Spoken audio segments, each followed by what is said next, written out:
Treasury bills oversubscribed as government exceeds its 1.78 billion Ghana cedi target by 19.5%. Meanwhile, Finance Minister Ken Ofori-Atta is expected to present the mid-year budget review to Parliament on Tuesday, July 25, 2023. We have the details and more coming up shortly.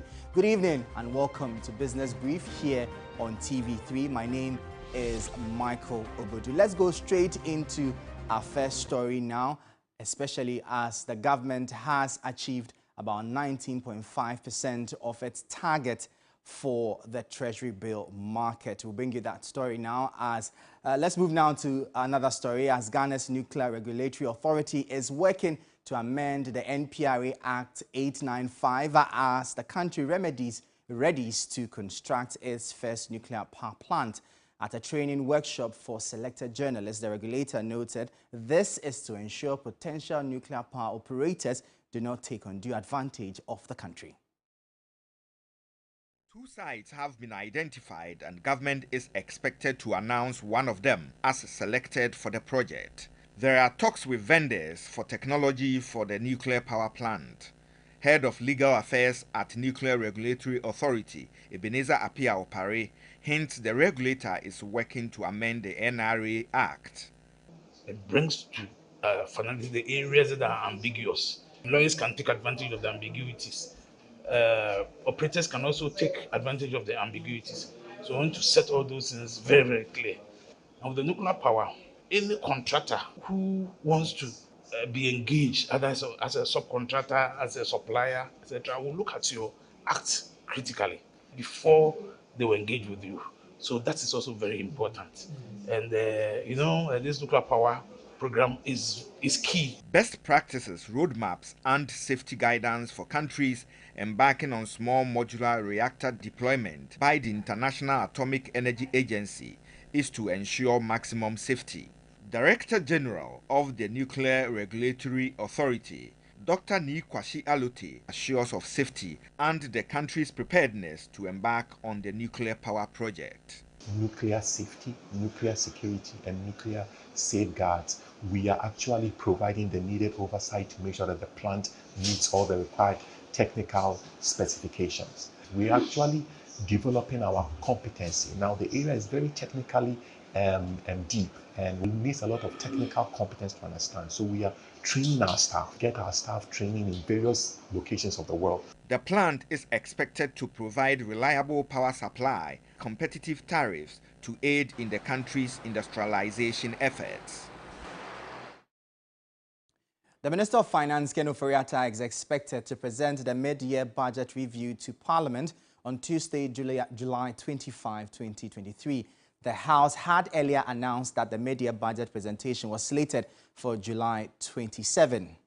Now, Speaker of Parliament, Abang Babin, wanted the minister to consider presenting the mid-year budget review before July 27, 2023, as the House intends to adjourn sine die on August 3, 2023. Industry players have already cautioned government to withdraw some tax measures in the mid-year budget review to reduce the economic hardship on businesses in the country.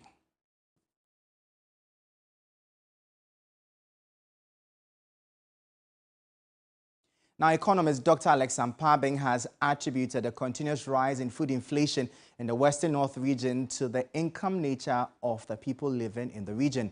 The Western North region recorded the highest food inflation of 77.8%, with the national rate being 54.2% for the month of June. It's predominantly farming community, cocoa farmers, so whose incomes are normally seasonal.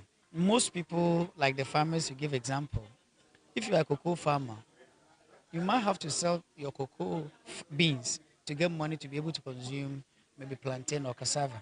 So they will spend more in their income relative to a banker or a lecturer or somebody in a higher position in Accra, whose income, disposable income, compared to the one in Western North. Because the one in Western North will spend a disproportionately higher percentage of their incomes on food consumption compared to somebody in Accra, if you look at the percentage of how much income goes into their consumption.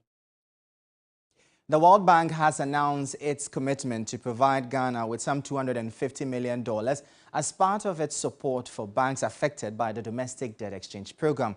Under the DDEP, most banks in the country were compelled to exchange their old bonds, which were trading at a premium, for new bonds with a lower face value, resulting in capital losses.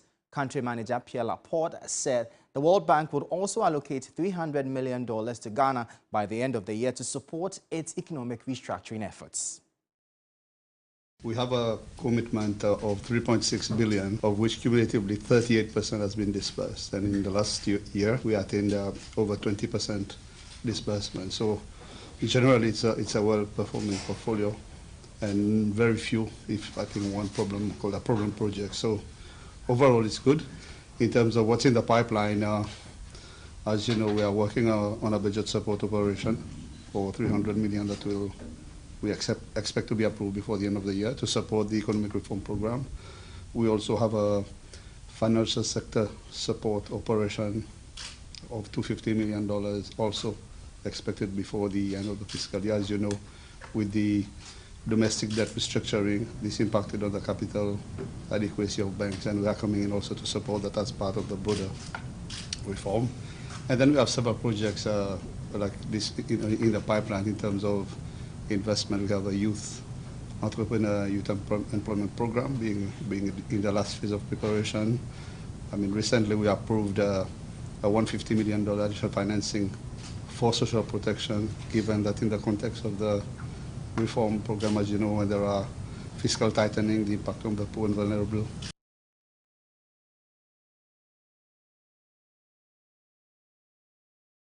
Achieved about 19.5% of its Treasury bills sales target, according to latest results from the Bank of Ghana. However, the cost of borrowing the domestic instrument went up for the 15th consecutive week. The auction was oversubscribed due to the relatively smaller target of 1.77 billion Ghana cedis. Now, away from that, let's now go to the commodities market to find out how major trading commodities are faring. The price of cocoa is up by 0.45%. It's now trading at $3,367 per ton. The price of gold is down by 0.2%, trading at about $1,954 per ounce. The price of crude oil is also down by 1.26%, trading just about $78 per barrel. No forex. Well, that will be all for Business Brief here on TV3. For more business stories, please visit our website, 3news.com. My name is Michael Obudu. Thank you for watching. As always, please stay safe.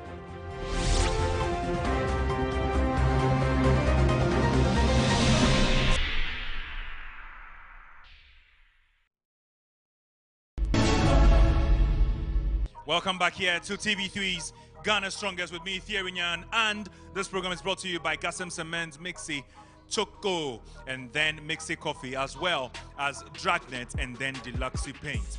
Now we are getting into the third challenge of the day, and that's, of course, after we are done with the first two. We are going straight to the overhead or the sitting overhead shoulder press. Now, of course, there is a seat, these athletes, this is what they're going to be sitting on, and of course, executing the challenge as 130 kilograms. This is exactly what the event is going to be about.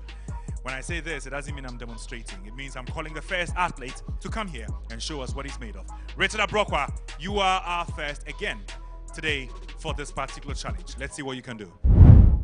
All right, so 30 seconds is what each of these athletes will have. Okay, now go down all the way to down. 2, 3, 4, 5, 6, 7, 8, 9, 10, 11, sit well, 12, 13, 14, 15, 16, 17, 18. He is exhausted.